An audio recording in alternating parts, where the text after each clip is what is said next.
আচ্ছা, আপনার কি মনে আছে ২৪শে সেই জুলাই মাসের দিনগুলোর কথা, যখন সারা দেশের রাস্তাগুলো জ্বলে উঠেছিল প্রতিবাদের আগুনে, যখন শিক্ষার্থীরা একসাথে দাঁড়িয়েছিল নিজের অধিকারের জন্য? সেদিন হয়েছিল কতই না মারবুক খালি, তা দেখে আবার দিয়েছিল কিছু অমানুষ হাততালি। সারা দেশের রাস্তাগুলো হয়েছিল রক্তে লাল। চলুন আবার ফিরে দেখা যায় সেই ভয়ঙ্কর জুলাই আবার।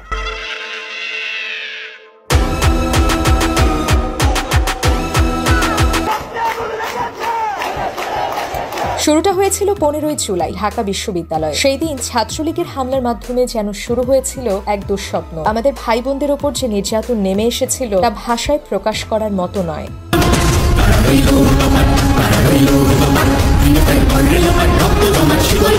আন্দোলনের দিনগুলোতে ভাইরাল হতে থাকে কিছু শক্তিশালী স্লোগান। সেই স্লোগানগুলো আমাদের প্রতিবাদের ভাষা হয়ে দাঁড়ায়। চলুন দেখে নিই সেই সময়ের কিছু ভাইরাল স্লোগান।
এ সময় সোশ্যাল মিডিয়ায় ছড়িয়ে পড়ে আন্দোলনের কিছু হৃদয় বিদারক বেদনাময় ভিডিও।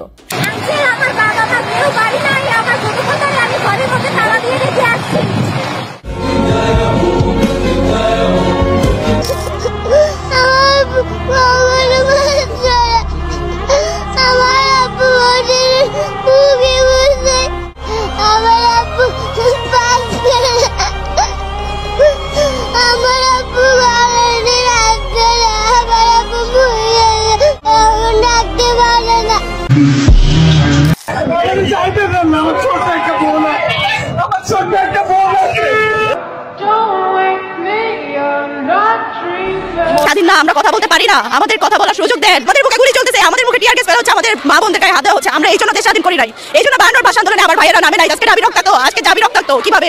আপনারা নেমে আসুন, সর্বস্তরের মানুষের প্রতি আমার আবেদন, সর্বস্তরের মানুষ নেমে আসুন। আপনাদের সন্তানরা আজ বিপদে, আপনাদের ঘরের সন্তান নেমে গেছে। আপনারা যদি আজকে না আগে আসেন, বাংলাদেশ আর কোনোদিন মাতৃভূমি আমার স্বাধীনতার মুক্তি এখানে থাকবে। এখান থেকে আমাকে কেউ সরাইতে পারবে না। আব্বু কল দিছিল, আব্বু কল দেওয়ার পর বলতেছে যে তোর আর ফোন দেওয়া হবে না। আমাকে কথা হয়েছিল, আম্মু বলতেছে তোর তুই তাড়াতাড়ি বাসায় না, তোর বাসায় ঢুকতে দেবে। আমি বলছি আচ্ছা, আমি বাসায় ঢুকবো না, আমি বাইরে থাকবো। রাতে আজকে বাইরে থাকবো, ২-৩ দিন তুমি চেষ্টা করো না। যতদিন না বিজয় হইতেছে। আমার আজকে ভাইরা কোটার জন্য সুইসাইড করতেছে, আমার ভাইরা চাকরি পাইতেছে না, সুইসাইড করতেছে। কেন করতেছে? আজকে ভাইরা করতেছে, ভবিষ্যতে কি আমরা এখন কোথায় জানো? হ্যাঁ, কোথায় মারা গেছে।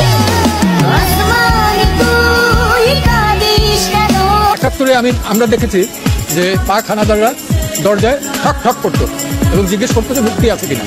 আর ২০২৪ সালে দেখলাম রাতের অন্ধকারে ২টা-৩টার সময় ঠক ঠক করে জিজ্ঞেস করে কোনো ছাত্র আছে কিনা। আসলে যা দেখতেছি আমরা সেভাবে ঘরে বসে থাকা যায় না।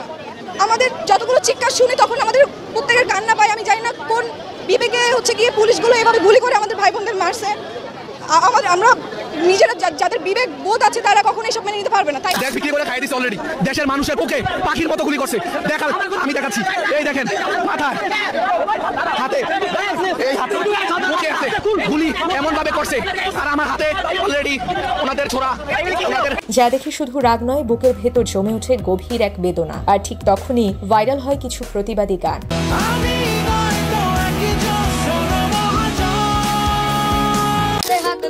একসাথে লড়ে রূপবই সন্ত্রাস, এদেশের বুকে সুন্দর আর সত্যের হবে বাস।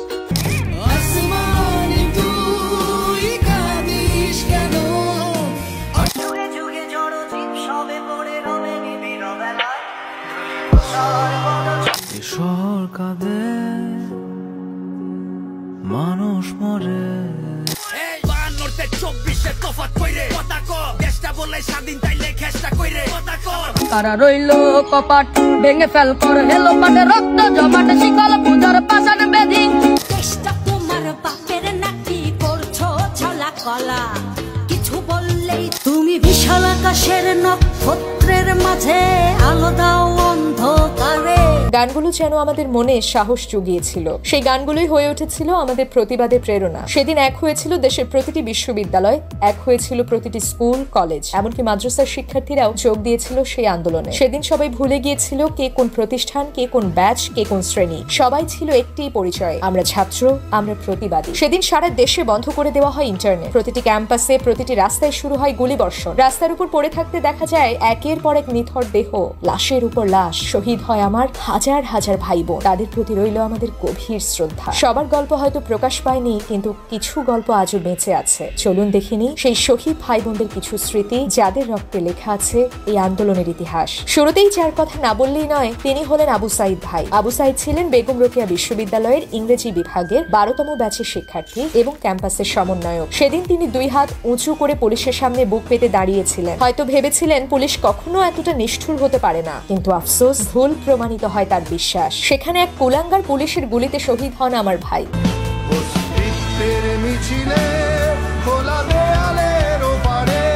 আমরা হারাই আমাদের সাহসী আবু সাইদকে। তারপর রয়েছে শহীদ মীর মাহফুজুর রহমান মুগ্ধ। শহীদ মীর মাহফুজুর রহমান মুগ্ধ ছিলেন বাংলাদেশের একজন অন্যতম ফ্রিল্যান্সার। মৃত্যুর কয়েক মিনিট আগেও তিনি সবাইকে খুঁজে খুঁজে বলছিলেন, পানি লাগবে কারো, পানি। ঠিক সেই মুহূর্তেই একটা গুলি এসে লাগে তার মাথায়, প্রচন্ড রক্তক্ষরণ হয়। এভাবে আমরা হারাই আমাদের আরেক সাহসী ভাই মুগ্ধকে। সেদিন শহীদ হয়েছিলেন আরো অনেক ভাই বোন, যাদের নাম হয়তো আমরা জানি না, তবুও সবার প্রতি থাকবে আমাদের অশেষ শ্রদ্ধা এবং দোয়া। সবশেষে 5ই আগস্ট সকল শহীদের রক্তের বিনিময়ে আমরা পাই বাংলাদেশ স্বাধীনতা 2.0। সারা দেশে শুরু হয় আনন্দ উল্লাস আর বিজয়ের মিছিল। এটা ছিল আমাদের পুরো বাংলাদেশের জয়। আমার সোনার বাংলা।